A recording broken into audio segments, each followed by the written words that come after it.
When I started working on this paint by numbers kit, I didn't plan for it to become a metaphor for my entire life. But here we are. Hi, I'm Wesley. Welcome to Wesley Makes Things. When I purchased this kit, I knew pretty much from the start that it wasn't going to go great. Now, I love a good paint by numbers kit. I haven't done one in a long time, but I'm no Bob Ross.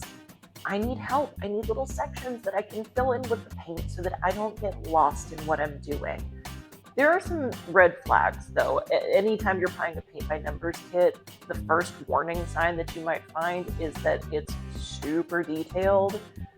You're not going to be able to do all of that detail, especially not with the cheap brushes that they're going to give you in the kit. So be forewarned. If you purchase a kit that has a lot of detail and a lot of really tiny sections, just know that you're going to have to get creative. You're probably going to fail, and you may need to be ready to pivot if you want something salvageable.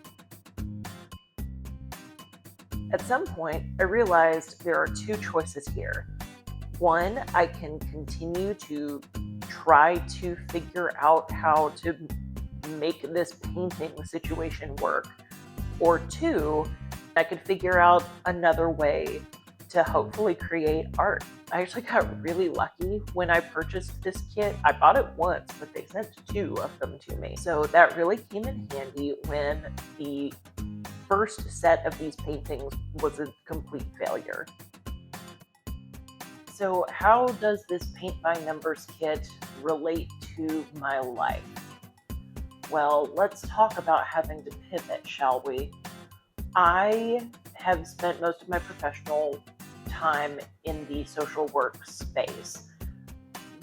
I did go to school, I got the degree, I got the license, I did all of the things, and I loved it so much. That is what I wanted to do for the rest of my life. And then a couple of years ago, I started having some really scary and really challenging physical symptoms. And it turned out that those symptoms were because of a congenital malformation of my spine. And there was some damage that was caused that has not healed. It may very well be permanent. And I've had to make peace with that fact.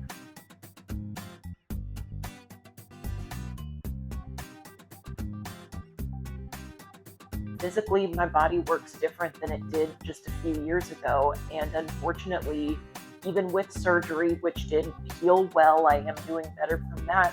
But unfortunately, while surgery can prevent things from getting worse, it can't fix damage that's already been done.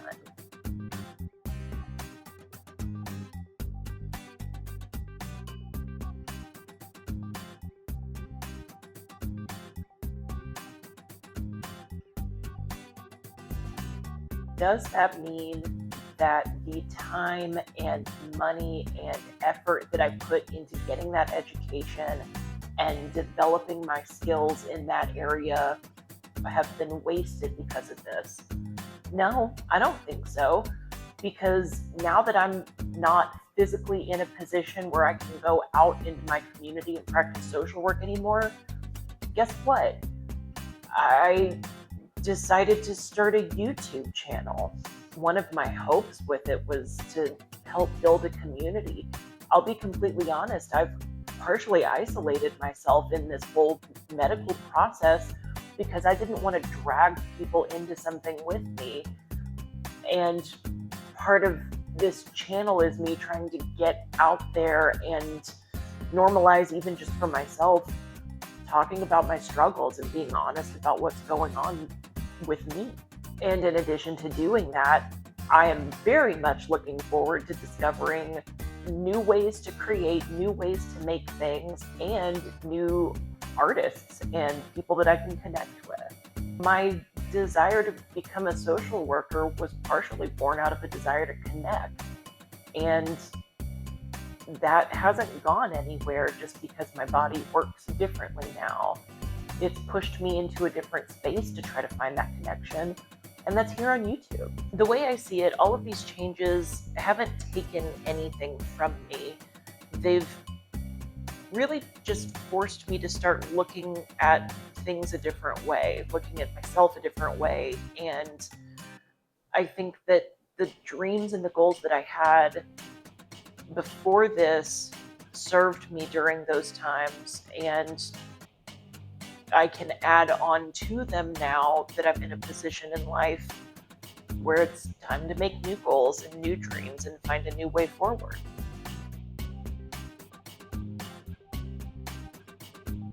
So while I was trying to rescue this project, literally the entire foundation of my house was in chaos. If that's not a metaphor for adulthood, I don't know what is. Here are some photos for those of you who have never had to live in a house while foundation repairs are happening. It's the worst. It's truly awful. Embracing the need to pivot is not the same as embracing giving up. Sometimes things change. Your goals change, your dreams change, your circumstances, your body. It changes. And the things that you wanted a decade ago or a year ago or maybe even a month ago might not be the things that you need today. So between the original 3 paintings that I set out to do and then the 3 redemption pieces that I tried to do, 2 have survived. Are you ready to see them? I don't hate them, y'all. I don't think they're terrible.